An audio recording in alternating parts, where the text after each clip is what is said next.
Emily had been working at the small diner for almost 3 years. Every day looked the same. She would wake up early, tie her hair back into a neat ponytail, put on her apron, and walk the short distance from her tiny apartment to the diner. It was the kind of place where the coffee was always hot, the jukebox barely worked, and the regular customers ordered the same meals every day. Some people found it boring. Emily found it safe. The diner sat at the corner of a quiet street in a sleepy little town. The building was old, with chipped paint and a squeaky front door that always announced when someone entered. Inside, it smelled like pancakes, grilled cheese, and old memories. Locals came in for their morning eggs or late-night milkshakes. Most of them knew each other by name. Life here didn't change much. She didn't change much, and Emily liked it that way. She was known by the regulars as the polite, kind waitress who always had a gentle smile and a calm voice. She never talked much about herself. When people asked, she would shrug or say something short like, "Oh, I just like to keep things simple." Number one pushed her. Everyone thought she was just another small-town girl making a living. But Emily wasn't just any waitress. In the corner of the diner stood an old upright piano. It hadn't been played in years. Most people didn't even notice it anymore. It was dusty and out of tune.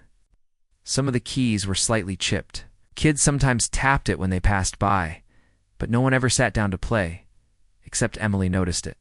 Every single day, she never looked at it for too long, but her eyes would sometimes wander to it when she thought no one was watching. She would pause for a second and then quickly go back to wiping tables or filling coffee cups. There was something in her eyes when she looked at that piano, something quiet and heavy, like a memory she didn't want to remember. Most people didn't ask about her past. They didn't know that Emily had once been called a genius, that at age 6 she had played Beethoven with her eyes closed, that by age 10 she had been offered scholarships and performed in concert halls. They didn't know that music had once been her whole world. But life has a way of changing things. After a terrible accident in her teenage years and a series of painful losses, Emily had walked away from the piano. She packed up the sheet music, closed the lid, and swore never to touch it again. It was too hard. The music reminded her of everything she had lost. So she left that life behind and started a new one in the quietest place she could find. That's how she ended up here, serving coffee and wiping counters, pretending to be someone ordinary. It was a Tuesday evening. It's the kind where nothing exciting usually happened.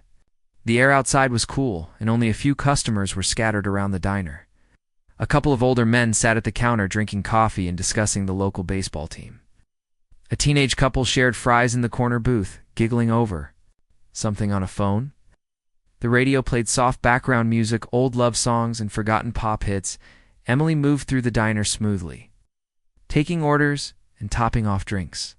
Her steps were quiet, her movements graceful. It was the kind of grace that comes from years of piano training, though no one in the diner knew that. She carried plates like she used to carry sheet music, carefully, respectfully, with both hands. Then, the door opened, and a stranger walked in. He didn't look like a local. He was dressed too sharply polished shoes, pressed shirt, clean jacket. He had the kind of look that said he belonged somewhere busier, faster, richer. Maybe he was lost. Maybe just passing through. Either way, he drew attention. Emily greeted him with a smile, just like she did with everyone else. "Good evening. Sit anywhere you like." The man chose a booth by the window. He ordered a black coffee and a slice of pie. Simple, as Emily brought him his order. He looked around the diner slowly, as if he was trying to take in every detail. His eyes stopped on the piano in the corner. "That piano," he said suddenly, tapping his finger on the table. "Does anyone play it?" Emily looked up, startled. "No, sir, not really. It's been there a long time. Do you play?" he asked. She froze for a moment, her smile slipping just a little. "No, not anymore." He tilted his head. "Not anymore." "That sounds like someone who used to be very good." She laughed nervously, brushing hair behind her ear. "I just work here. Would you like some more pie?" But the man didn't drop the subject. He leaned forward a bit, lowering his voice. You do play, don't you? I can tell. The way you move, the way you looked at that piano when you walked past it. Emily's heart skipped. She hadn't realized anyone had noticed. She didn't like that he had noticed. I really don't play, she said, more firmly this time. Not anymore. The man smiled gently, but his eyes were sharp. What if you did? Just for a minute? I'd really like to hear. She shook her head. I'm sorry, I can't. He didn't push again, simply nodded and went back to his coffee. Emily walked away quickly, trying to focus on her other tables, but the conversation stayed in her head. Her hands shook slightly when she refilled a customer's glass of water. She avoided looking at the piano the rest of the evening. Later, when the diner was quieter, the stranger called out to her again. Please, just one song. I'll leave right after. She hesitated. Everyone was watching now. The older men at the counter turned their stools. Young couple stopped scrolling. Even the cook peeked through the kitchen window. Her heart pounded. She hadn't played in years. What if she forgot everything? What if her fingers didn't? Remember? What if it hurt too much? But something inside her, something she thought she had buried, started to rise? A feeling? A memory? A sound? She didn't say yes, but she didn't say anything. She just walked over to the piano. The seat creaked as she sat down. Her hands hovered over the keys, unsure, like they were waking from a long sleep. She took a deep breath. Then she played one note. It was soft, hesitant. But the second note followed. Then another. Slowly, the notes began to form a melody. It was a piece she used to play when she was younger, one that had always brought her comfort. Her fingers moved stiffly at first, but with every bar they loosened. The diner went silent. No forks clinking, no whispering, no phones, just Emily. And the music, her body relaxed, her fingers flowed, her eyes closed. And in that moment, the years of pain, fear, and silence melted away. She wasn't a waitress anymore.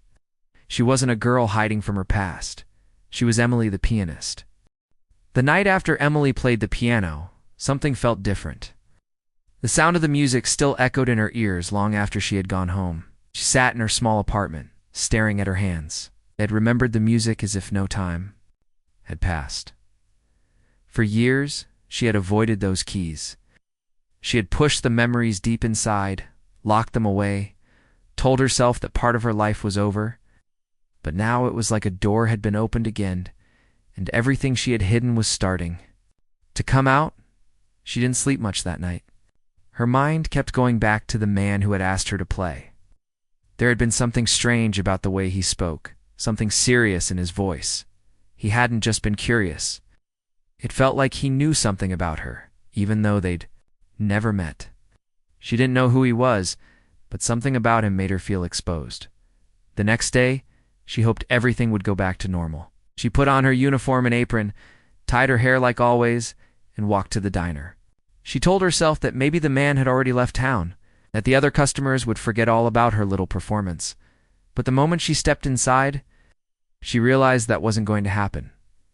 "Morning, superstar," said Jack the cook, as he flipped a pancake behind the counter. Emily forced a smile. "Good morning." "You didn't tell us you were hiding a concert hall in your fingers," said Mr. Harold, one of the regulars. He sat at the counter, sipping his usual black coffee. "It was just one song," Emily said, trying to laugh it off. "No big deal. No big deal," said Sarah, another waitress who had worked with Emily for over a year. "Emily, half the town's been talking about you since last night. Someone recorded you on their phone. It's on Facebook. Over 4,000 views." Emily's stomach turned. "What?" "Yeah, girl," Sarah said, showing her phone screen. "Look." Emily stared at the video. There she was, sitting at the piano, eyes closed, fingers dancing across the keys. It felt strange watching herself. It wasn't supposed to be her anymore. She gave a nervous smile and handed the phone back. "That's something." "It's beautiful," Sarah said sincerely. "You should play more often." Emily didn't reply. She went straight to work, trying to ignore the looks, the compliments, the new kind of attention she was getting. Some people even asked her to play again. She smiled politely and said she was too busy. She didn't want this. She didn't want to be noticed. She had worked so hard to blend in, to be quiet and invisible. That song had changed everything around noon. When the lunch crowd started to thin out, the man from the night before returned. Emily saw him as soon as he walked in. Her heart gave a small jump. He looked exactly the same, well-dressed, calm, confident. This time he walked straight to the counter and waited for her. She walked over slowly, unsure of what to say. "Hello again," he said. "Hi," she said, almost whispering. "You played beautifully last night." "Thanks," she said, trying not to meet his eyes. "I was hoping to talk to you. Do you have a minute?" She looked around. Sarah was covering the other tables. The diner was quiet for now. "I guess I have a minute," she said carefully. He motioned to a nearby booth, and she followed him there. "I'm sorry if I pushed too hard last night," he said as they sat. "You seemed uncomfortable, and I didn't want to embarrass you." Emily shook her head. "It's okay. I just wasn't expecting it." "I understand. But I'm glad you played. I don't think I've heard anything that beautiful in a long time." She didn't know how to respond. Compliments like that always made her feel awkward. "My name's Daniel," he continued. "I work in the music industry. I produce soundtracks, film scores mostly, and I travel a lot." Emily raised an eyebrow. "You're a music producer?" He nodded. "Yes. And I wasn't lying when I said I could tell you used to play. I've met a lot of musicians in my life. But the way you played last night, that wasn't just talent, that was heart. That was someone who's lived through something." Looked away. She hated when people saw through her. "I haven't played in years." "Well, you should," Daniel said simply, "because you have something rare." Emily laughed, but there was no joy in it. "I had something once. A long time ago. Life happened." "What happened?" he asked gently. She hesitated. It wasn't something she liked talking about, but for some reason she answered. "I lost my mom when I was 16. She was the one who taught me to play. We used to sit at the piano together every evening. It was our thing, after she died. I couldn't do it anymore. Every time I touched the keys, it felt like she was missing. I started to fail school, stopped practicing. My teachers gave up on me. I gave up on me. I left home at 18. Been on my own ever since." Daniel listened, without interrupting. "I don't want to be on a stage," she continued. "I just want peace. A normal life." Daniel nodded slowly. "Not here to push you. But I can't pretend I didn't hear what I heard. Music like that doesn't just fade. It's a part of you. Even if you hide it, it's still there." Emily stayed silent. Her fingers were picking at the edge of her apron, something she always did when she was nervous. "I'm in town for another few days," Daniel said. "I'd love to show you something. There's a small studio about 20 minutes outside of town. Nothing fancy, just a quiet place where I record piano tracks. I think you might like it. No pressure. Just come see it. Play a little, if you hate it. We never have to talk about this again." Emily stared at him. She didn't know why, but a small part of her wanted to say yes. It's not because she wanted to be famous or record anything, just to feel the music again. "I don't know," she said finally. "Think about it," Daniel said, standing. He handed her a small card. "Call me if you change your mind." He left the diner without another word. That night, Emily sat by the window of her apartment, holding the card in her hand. She kept looking at the number, then setting it down, then picking it up again. Her mind was racing. It had felt so good to play again, but it had also hurt. She wasn't sure if she was ready to feel all of that again. But she remembered the way the keys felt under her fingers. She remembered how the room had gone quiet, how her heart had opened up.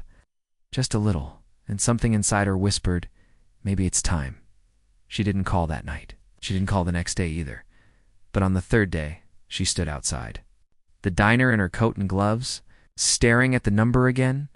Her fingers trembled slightly as she dialed. The phone rang twice.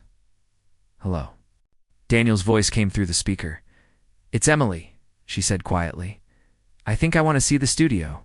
Daniel didn't sound surprised. "Great, I'll come pick you up." She gave him the address.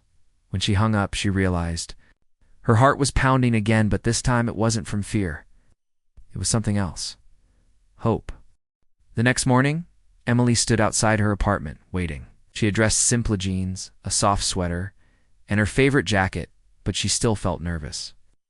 Her fingers played with the zipper of her coat as she watched cars pass by. A few seconds, she looked down the street, wondering if Daniel would really show up at exactly 10 a.m. A black car turned the corner and slowed to a stop in front of her building. The passenger side window rolled down. Daniel leaned across and smiled. "Ready?" he asked. Emily hesitated for a moment, then nodded. She opened the car door and slid inside. Her heart was pounding again, just like it had the night she played in the diner. It felt like she was stepping into a part of her life she had closed off a long time ago. As they drove through the quiet countryside, Daniel didn't say much. He seemed to understand that she needed time. Emily stared out the window, watching. The trees blur past. Her thoughts were spinning. What was she doing? She wasn't a performer anymore. She wasn't even sure she could play anything except the song from the diner. What if she made a fool of herself? What if this whole thing was a mistake?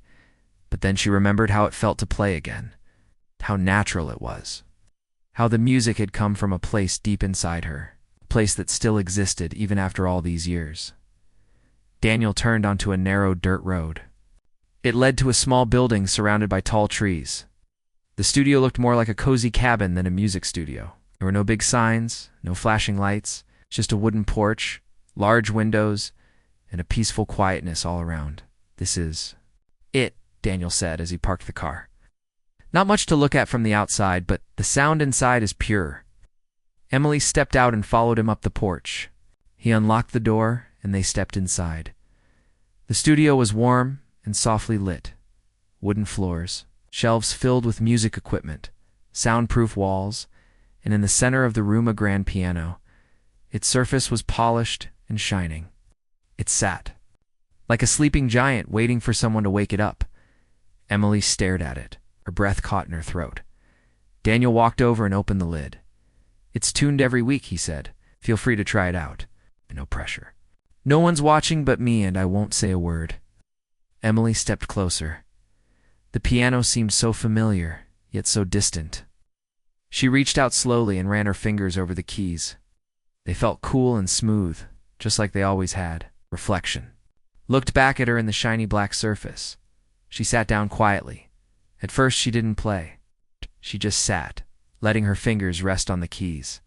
She took a deep breath, closed her eyes, and tried to silence all the voices in her head, the doubts, the fears, the memories. Then she began. The first notes were soft, unsure, but soon they grew stronger. She didn't play the same song from the diner. It's time she played something else, something older, a piece her mother used to love. It had been over 10 years since she had touched that melody, but her fingers remembered. The music flowed from her like water. Her hands moved with grace and power. Her eyes stayed closed as if she was seeing another world. In that moment, time disappeared. There was no studio, no Daniel, no diner, no pain, just the music. When the piece ended, she opened her eyes slowly. She turned to look at Daniel, unsure of what she would see. He was smiling, but he said nothing.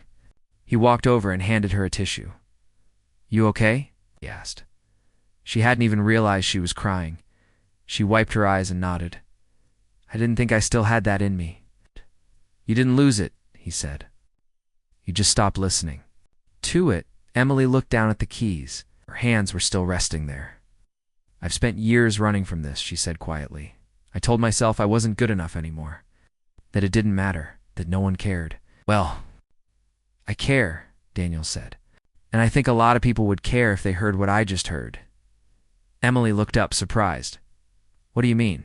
Daniel said, "You have something rare. Not just skill, but soul, emotion. You don't just play music, you become it. That's what makes people stop and listen." She shook her head. "I'm not a performer, not trying to be famous." "I'm not asking you to be famous," he said. "I'm just saying, maybe you're meant to do more with this than you've allowed yourself to believe." Emily didn't respond. She looked around the studio. It felt so peaceful, so far away from the noise of the world. She didn't know what she wanted yet, but for the first time in years, Stacy. She didn't feel afraid of the music. Daniel sat down across from her. "I have an idea," he said. "Just one session. No pressure. You pick the songs. I'll record. You playing? No cameras, no audience, just sound. If you like it, we keep going. If not, you walk away. Simple." Emily bit her lip. She thought about it. "Okay," she said slowly. "One session." Daniel smiled. "Great. Want to start now?" Over the next few hours, they recorded 3 pieces. One was the song from the diner. Another was a classical piece she had learned as a child. The third was something she had never played for anyone before, something she had written in secret years ago. After her mother's death, it was raw and emotional. At the end of that third recording, Emily's hands trembled, but she didn't stop. She let every note carry the weight of her memories. When it ended, there was a deep silence in the room. Daniel didn't speak for a long time. Finally, he said, "That was one of the most powerful things I've ever recorded." Emily looked down, not knowing what to say. "You're not just a pianist," Daniel said. "You're an artist." On the drive back, they didn't talk much. Emily stared out the window, feeling both exhausted and alive. Her heart was full, but also scared. She didn't know what this all meant yet. She wasn't sure if she wanted to change her life or just explore this part of herself a little more. But she did know one thing. Playing again had awakened something inside her, something she thought had died a long time ago. When Daniel dropped her off at home, he handed her a small USB drive. "All your recordings are on here," he said. "No one else has heard them but me. Take your time. Listen when you're ready." Emily nodded. "Thank you for everything." Daniel smiled. "The music was already in you. I just helped you hear it again." She stood on the sidewalk and watched his car disappear down the street. The evening air was cool against her face. She held the USB drive tightly in her hand. That night, she sat by her window, just like before. But this time, she wasn't afraid. She plugged in the drive and listened. As the first recording played, she closed her eyes. She could hear every note clearly, every emotion, every hidden piece of herself that she had buried. Tears rolled down her cheeks again, but this time, they weren't just from sadness. They were from something new. Maybe healing, maybe hope, maybe the start of something beautiful. The next morning, Emily woke up feeling different. Not lighter or happier, it's just different. There was a quiet voice inside her now, whispering things she hadn't heard in years. It wasn't fear or pain. It was something gentler, something curious. She made coffee and sat by her window again, just like she always did. But this time, she wasn't trying to escape her thoughts. She was thinking about the music, about the studio, about how natural it had felt to play again, about the way Daniel had looked at her not with pity, but with respect. Like she was someone important, like she still had something to offer the world. She reached into the drawer beside her bed and pulled out the USB drive Daniel had given her. She plugged it into her laptop and listened again. The first song played softly through her small speakers. Her fingers moved in the air as if she were playing it again. It didn't sound perfect. There were small mistakes here and there, but it was real. It was full of feeling, full of her. She didn't sound like someone who had forgotten how to play. She sounded like someone who had something to say through her music. Something honest, thought Emily. Thought about her mom. She remembered sitting beside her on the piano bench, their hands moving together on the keys, laughing when they made mistakes, crying sometimes when the music was too beautiful. Her mom had always told her, "You don't need to be famous. You just need to be true." She thought about Daniel's words. "You don't just play music, you become it." The idea scared her, but it also pulled at her heart. That afternoon, she walked to the diner for her evening shift. The wind was chilly and the sky was gray, but her steps felt a little lighter than usual. Inside, the other waitresses greeted her with smiles. "Hey, superstar," Sarah said again. Emily laughed. "Still with that, of course?" "Become a legend around here." Jack the cook popped his head out from the kitchen. "Any chance you'll play for us again tonight?" Emily shook her head with a smile. "Not tonight. Just here to serve coffee and pancakes?" But deep inside, she knew something had changed. She was no longer hiding from the music. It had come back into her life, and now it was following her everywhere. Later that evening, during her short break, Emily went to the back of the diner and sat by the window. She checked her phone. There was a message from Daniel. "Daniel, hope you're doing okay. I've listened to the recordings again. I think you're ready to share your music. If you want to. No pressure. Just think about it." She read the message 3 times. She typed a reply, then deleted it. Typed another, deleted again. Finally, she wrote, "Emily, I don't know if I'm ready for all of that, but I want to try." She hit send. About 2 minutes later, her phone buzzed again. "Daniel, that's all I needed to hear. Let's start small. I have an idea." The next morning, she met him at a quiet cafe outside of town. It was calm and cozy, with soft jazz playing in the background and only a few customers. Daniel already had a seat and 2 cups of coffee on the table when she walked in. "You came," he said, standing to greet her. "I almost didn't," she admitted, taking her seat. "But I'm here." Daniel smiled. "Good. So here's what I've been thinking. You don't have to go on a big stage. You don't even have to show your face if you don't want to. But people need to hear your music. You could record a few pieces and share them online. We can create a small channel, just audio and piano. Nothing flashy, just honest, beautiful sound." Emily sipped her coffee. "And what if I mess up?" "And you mess up," he said calmly. "That's what makes it real." They talked for over an hour, going over ideas. Emily still felt unsure, but she was starting to feel something else to dash excitement over the next 2 weeks. She went back to the studio several times. Each time, she brought something new. A memory, a melody, a feeling she had kept buried. She started writing again small pieces, sometimes only a minute or 2 long. Daniel helped her record them, offering suggestions, but never pushing too hard. He understood her rhythm. He gave her space. One afternoon, after recording a piece she had written about her mother, Emily sat on the piano bench for a long time without speaking. Daniel came over and sat next to her. "You okay?" he asked. She nodded slowly. I think I'm healing." He didn't say anything. He didn't need to. That night, they uploaded her first piece. No name, no photo. It's just the sound of a piano and the words "For Someone I Miss." Video didn't go viral. Within a few days, it had a few thousand views. People left comments like, "This made me cry. Whoever played this, thank you.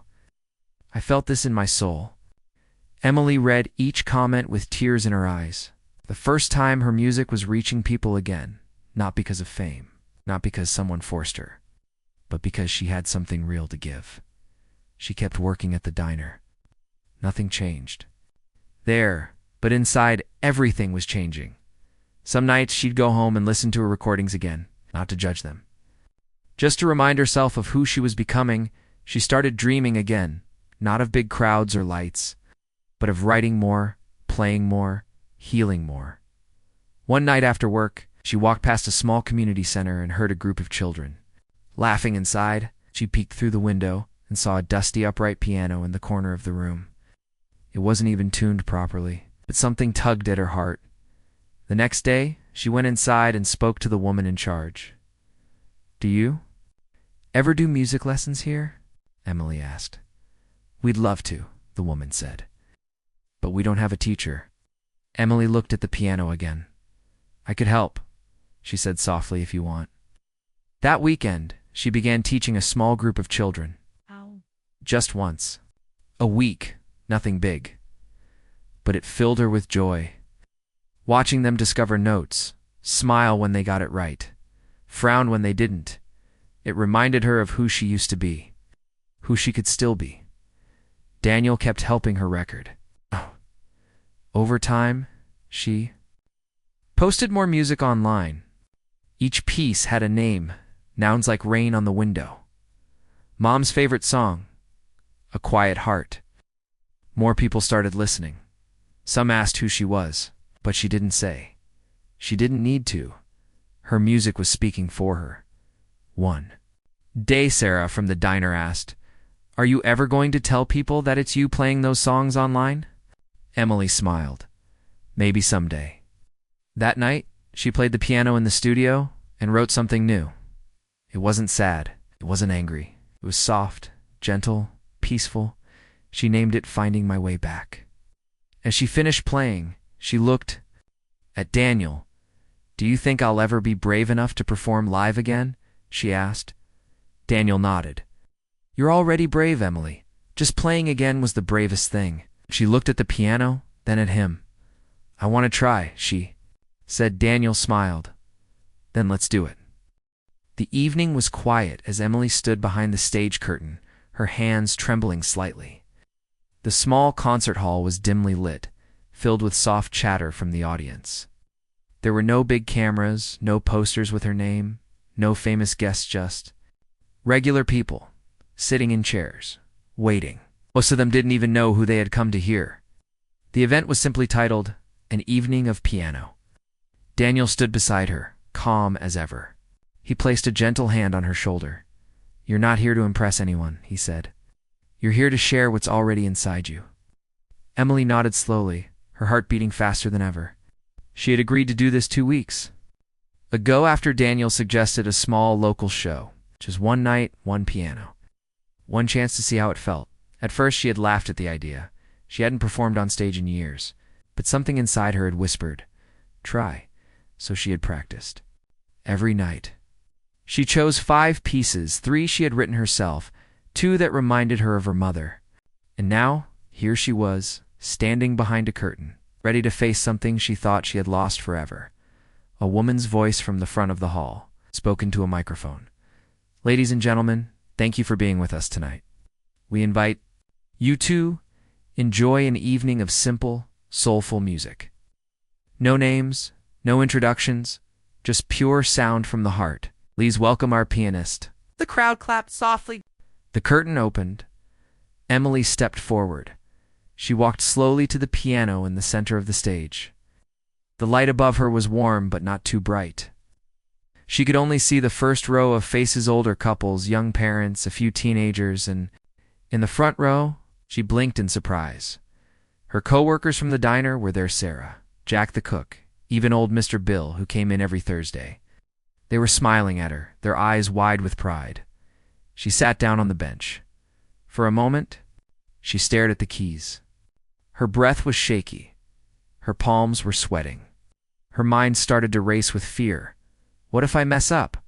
What if I freeze? What if they laugh? But then, she remembered the first time she touched a piano. How it had felt like magic. Oh. Her mother had smiled and said, You're speaking without words. She took a deep breath, closed her eyes, placed her hands on the keys. Then she played. The first song was soft and slow, something she had written called Before the Storm. It told the story of waiting, of sitting in silence while the world around you prepares for change. The notes were gentle, almost like whispers. The room fell completely silent. No one moved, no one coughed. It was as if the music had wrapped everyone in a warm blanket. Emily felt it too. As her fingers moved, her fear began to fade. The notes guided her like old friends. The piano didn't care about her past. It only asked her to be honest. The second song was one her mother used to hum while washing dishes. Emily had turned it into a full melody, simple, beautiful, filled with love. As she played it, a tear rolled down her cheek. She didn't wipe it away. She let it stay. When that song ended, there was a pause and a long, quiet round of applause. It wasn't loud, but it was full of feeling. People weren't just clapping, they were thanking her. The third piece was new. She had finished it just days before. It had no name. It was about hope, about healing, about letting go of pain and choosing to keep moving forward. The melody rose and fell like a wave, smooth but strong. It made her feel like she was flying. And falling at the same time as the final note faded, Emily opened her eyes. The audience was still quiet. Few people were wiping their faces. Even Jack the cook looked like he was holding back tears. Emily took a breath and began the fourth song. This one was different. It was bold, sharp, fast. It carried a storm of emotions: anger, confusion, strength. It told the story of her pain, of losing her mother, of running away from music, hiding in the corner of a diner, trying to forget who she used to be. She didn't hold back. Her fingers moved fast, striking the keys with power. The sound filled the hall like thunder. When it ended, she sat back, breathless. There was a moment of stillness. Then the room erupted with applause. Some people stood. Some just sat with their hands over their hearts. Daniel stood off to the side, smiling. He didn't say anything, but his eyes were shining. Then came the final piece. Emily looked out at the audience. Her voice shook as she spoke for the first time. This last song, it's called Finding My Way Back. Thank you for listening. She turned back to the piano. The first notes were light, soft, like someone walking through a quiet forest. Unsure of the path but curious, the melody danced, gently building slowly. Then it opened up bright, strong, peaceful. It was a song of return, of learning to trust again, of forgiving yourself, of believing that your voice, even after silence, still matters. As the last note rang out, Emily let her hands rest on the keys. She didn't move. She let the silence fill the room. Then the audience rose to their feet. Applause thundered through the hall. She stood and bowed, her eyes full of tears. As she walked off stage, Daniel met her with a quiet hug. "You did it," he whispered. "I did," she said, her voice full of wonder. After the show, people came up to her, strangers, friends, people she had served at the diner. They thanked her, told her how the music made them feel, how it reminded them of people they had lost or memories they had buried. One woman said, "I didn't know your name when I walked in tonight, but I'll never forget your music." That night, Emily went home and sat at her window again. At this time, she wasn't tired. She wasn't sad. She was full. She had given something true to the world, and the world had listened. The next morning, Daniel called her. "I've had 3 people ask me if you're doing another show," he said. Emily laughed softly. "I don't." "No, maybe you don't have to decide right now," he said. "Just know that doors are opening. This time you're the one choosing which ones to walk through." She smiled. "Thanks for believing in me, always," he said. Weeks passed. Her online music continued to grow. More people listened. More people reached out. She still worked at the diner, still taught the kids at the community center. But now, when she looked in the mirror, she saw something new in her reflection. Strength, peace, purpose. One afternoon, she received a letter in the mail. It was handwritten, simple. "Dear Emily, I was at your show last month. I didn't speak to you, but your music changed something in me. My daughter died last year, and I haven't been able to feel anything since. But your music brought tears back to my eyes. Thank you." From a grateful stranger, Emily pressed the letter to her heart. She didn't need trophies. She didn't need crowds. This feeling was enough. A few months later, she held another small concert. This time she introduced herself by name. "My name is Emily," she said. "This is my story, told through music." When she played, the room listened. Because when a person plays with their whole heart, when they play not to impress, but to connect, every note becomes more than just sound. It becomes truth. It becomes healing. It becomes a gift. Emily had once been a waitress in a quiet diner. Now she was something more. She was a voice, a light, a song the world didn't know it needed, but now it would never forget.